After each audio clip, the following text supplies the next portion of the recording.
Hello everyone and welcome to my YouTube channel BioTime।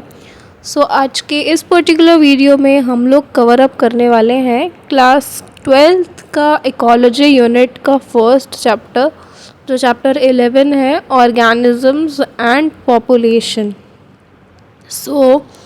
Without wasting any time let's begin the video. हमने अब तक जो पढ़ा है पॉपुलेशंस के बारे में, पॉपुलेशन के एट्रीब्यूट्स के बारे में, एज पिरामिड के बारे में, एक्सपैंडिंग, स्टेबल, डिक्लाइनिंग, इनके शेप्स कैसे हैं, pyramid, bell shape, urn shape, population density के बारे में, पॉपुलेशन ग्रोथ के बारे में, नेटालिटी, मोर्टालिटी, इमिग्रेशन, एमिग्रेशन, ये फिगर जो कैसे एक दूसरे पर डिपेंड करते हैं इक्वेशन पे, ग्रोथ मॉडल्स के बारे में हमने पढ़ा, एक्सपोनेंशियल ग्रोथ और लॉजिस्टिक ग्रोथ जिसके पार्ट्स होते हैं।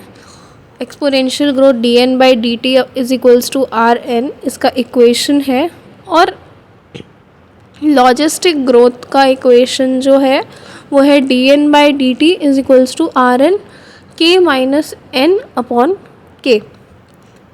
आगे ये हमने इस इक्वेशन के बारे में समझा लॉजिस्टिक ग्रोथ में, जिसमें नेक्स्ट आज का जो टॉपिक है हमारा वो है life history variation.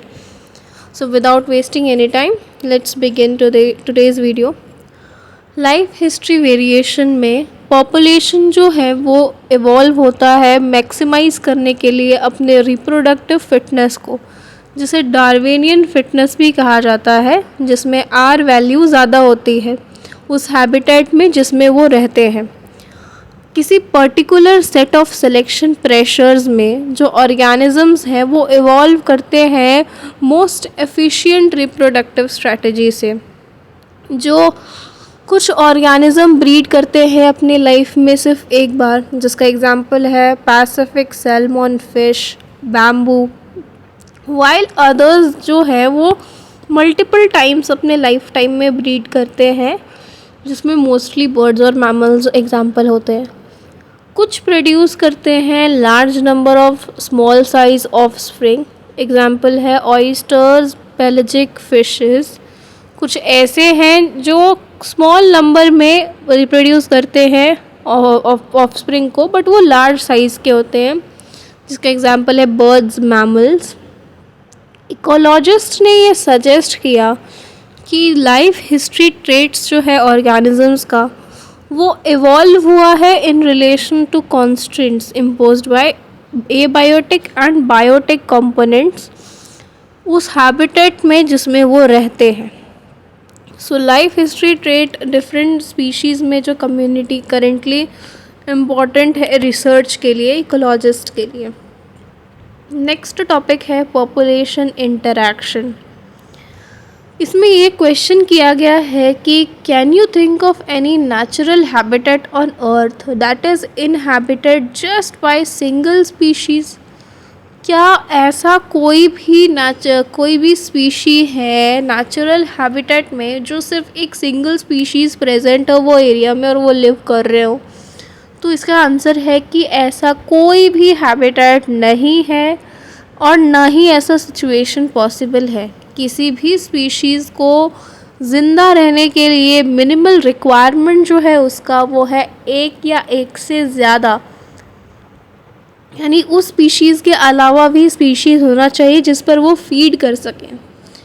Plant species में भी ये सेम कंडीशन लगता है, जबकि प्लांट स्पीशीज़ खुद का खाना बनाते हैं लेकिन वो अकेले सर्वाइव नहीं कर सकते। उसे सॉइल माइक्रोब्स की ज़रूरत पड़ती है ताकि ऑर्गेनिक मैटर का ब्रेक डाउन हो सके सॉइल में, और रिटर्न में इनऑर्गेनिक न्यूट्रिएंट्स मिल सके एब्जॉर्प्शन के लिए। ये ऑब्वियस है नेचर में कि एनिमल्स, प्लांट्स और माइक्रोब्स वो आइसोलेशन में नहीं रह सकते, लेकिन अपने बायोलॉजिकल कम्युनिटी से इंटरैक्ट करके रह सकते हैं। वो ऐसे वेज बना सकते हैं जिससे वो इंटरैक्ट करके उस कम्युनिटी में रहे। यहाँ पर एक टर्म आता है इंटर स्पेसिफिक इंटरैक्शंस। ये अराइज होता है इंटरैक्शन से, पॉपुलेशन के दो डिफरेंट स्पीशीज़ के इंटरैक्शन से ये अराइज होता है। कि दो डिफरेंट स्पीशीज़ आपस में कैसे इंटरैक्ट कर रहे हैं एक दूसरे से। ये बेनिफिशियल भी हो सकता है, डेट्रीमेंटल भी हो सकता है, या न्यूट्रल भी हो सकता है। यानी कि ना तो वो हार्म हो रहा है, ना उसको कोई बेनिफिट हो रहा है, या वन ऑफ दी स्पीशीज़ और बोथ। इसमें सिंबल्स हैं कुछ रिप्रेजेंटेशन के लिए। प्लस का सिंबल यूज़ किया गया है बेनिफिशियल इंटरैक्शन के लिए, माइनस का सिंबल डेट्रीमेंटल सिचुएशन के लिए, और ज़ीरो या ओ का सिंबल न्यूट्रल इंटरैक्शन के लिए शो किया जाता है। So positive is for beneficial interaction, negative यानी माइनस का सिंबल है डेट्रीमेंटल सिचुएशन के लिए, और ज़ीरो का सिंबल है न्यूट्रल इंटरैक्शन के लिए। तो बहुत से पॉसिबल आउटकम्स हो सकते हैं इंटरस्पेसिफिक इंटरैक्शंस से, जो टेबल में मेंशन होगा। तो ये जो इंटरैक्शंस हैं दो स्पीशीज़ के बीच, इसे इंटरस्पेसिफिक इंटरैक्शंस बोला जाता है। यानी कि दो स्पीशीज़ आपस में कैसे इंटरैक्ट कर रहे हैं, जो ये टेबल में आप देख सकते हैं। ए स्पीशीज़ देखो, इसमें ना पॉपुलेशन इंटरैक्शन शो हो रहा है। यहाँ देखा जाए तो सबसे पहला सिचुएशन है म्यूचुअलिज्म का, यानी कि पहला इंटरैक्शन है म्यूचुअलिज्म का। यानी कि इसमें एक स्पीशीज़ में प्लस है, दूसरे में भी प्लस है। यानी कि पहले स्पीशीज़ को तो बेनिफिट हो ही रहा है इस इंटरैक्शन से, और स्पीशीज़ बी को भी इस इंटरैक्शन से बेनिफिट हो रहा है। तो ऐसे सिचुएशन को म्यूचुअलिज्म कहा जाएगा। दूसरा है कंपटीशन, जिसमें दोनों में ही नेगेटिव का सिंबल है। यानी कि स्पीशीज़ ए वाला जो स्पीशी है उस पर भी नेगेटिव इम्पैक्ट बढ़ रहा है, यानी डेट्रीमेंटल कंडीशन है।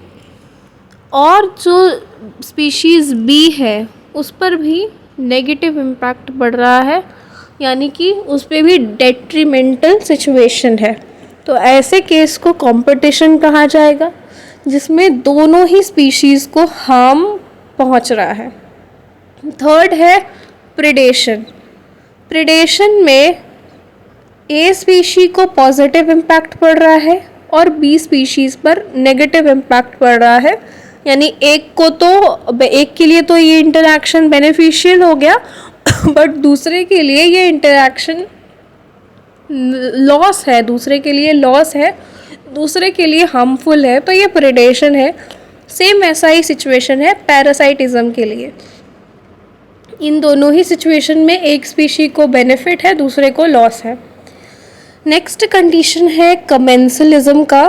कमेंसलिज्म में जो ए स्पीशी है उस पर पॉजिटिव इम्पैक्ट पड़ रहा है, यानी कि वो बेनिफिशियल है इंटरैक्शन उसके लिए, और स्पीशीज़ बी के लिए न्यूट्रल सिचुएशन है। ज़ीरो न्यूट्रल को डिनोट करता है, यानी कि ना तो वो हार्म हो रहा है ना उसको कोई बेनिफिट हो रहा है इस इंटरैक्शन से, जिसे कमेंसलिज्म कहा जाएगा।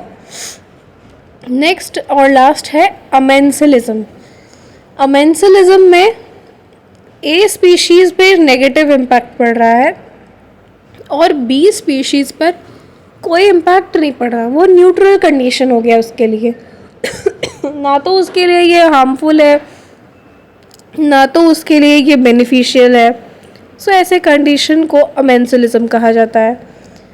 नीचे वर्ड्स में भी ये डिफ़ाइन किया गया है कि अगर दोनों ही स्पीशीज़ को बेनिफिट हो तो म्यूचुअलिज्म है, दोनों को ही लॉस हो तो कॉम्पिटिशन है।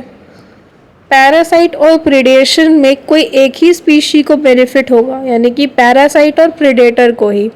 पैरासाइट पैरासाइटिज्म के लिए, प्रेडेटर प्रेडेशन के लिए।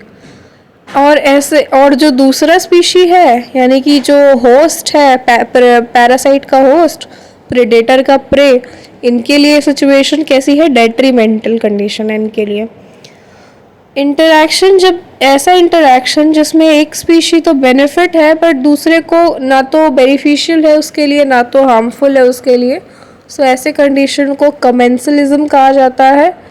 अमेंसलिज्म में एक स्पीशी हार्म होता है बट दूसरा अनअफेक्टेड है और उसके लिए कोई हार्मफुल नहीं है, उसके लिए सिचुएशन इंटरैक्शन हार्मफुल नहीं है। सो ऐसे केस को अमेंसलिज्म कहा जाता है। प्रेडेशन, पैरासाइटिज्म और कमेंसलिज्म ये कॉमन कैरेक्टरिस्टिक शो करते हैं कि जो इंटरैक्टिंग स्पीशीज़ है ना तीनों कंडीशन में, वो क्लोजली टुगेदर प्रेजेंट होते हैं किसी भी पर्टिकुलर एरिया में, वो साथ प्रेजेंट होते हैं। कौन कौन से सिचुएशन में? प्रेडेशन में, पैरासाइटिज्म में और कमेंसलिज्म में, इन तीनों सिचुएशन में। So that is it for this video. जो आगे के टॉपिक्स है वो हम लोग नेक्स्ट पार्ट में कवर अप करेंगे। Actually I am not well, that's why ये जो वीडियो है वो काफ़ी छोटी बनी है, but I will make sure कि ज़्यादा से ज़्यादा कवर अप कर सकूँ नेक्स्ट पार्ट में। अगर यहाँ तक वीडियो को देखा है so thank you very much. Don't forget to subscribe this channel, make sure आपने वीडियो को लाइक कर रखा है। So thank you very much बच्चों, that's all for this video. आगे का मैं ट्राई करूँगी कि ज़्यादा से ज़्यादा कवर अप करा सकूँ नेक्स्ट पार्ट में। Thanks a lot.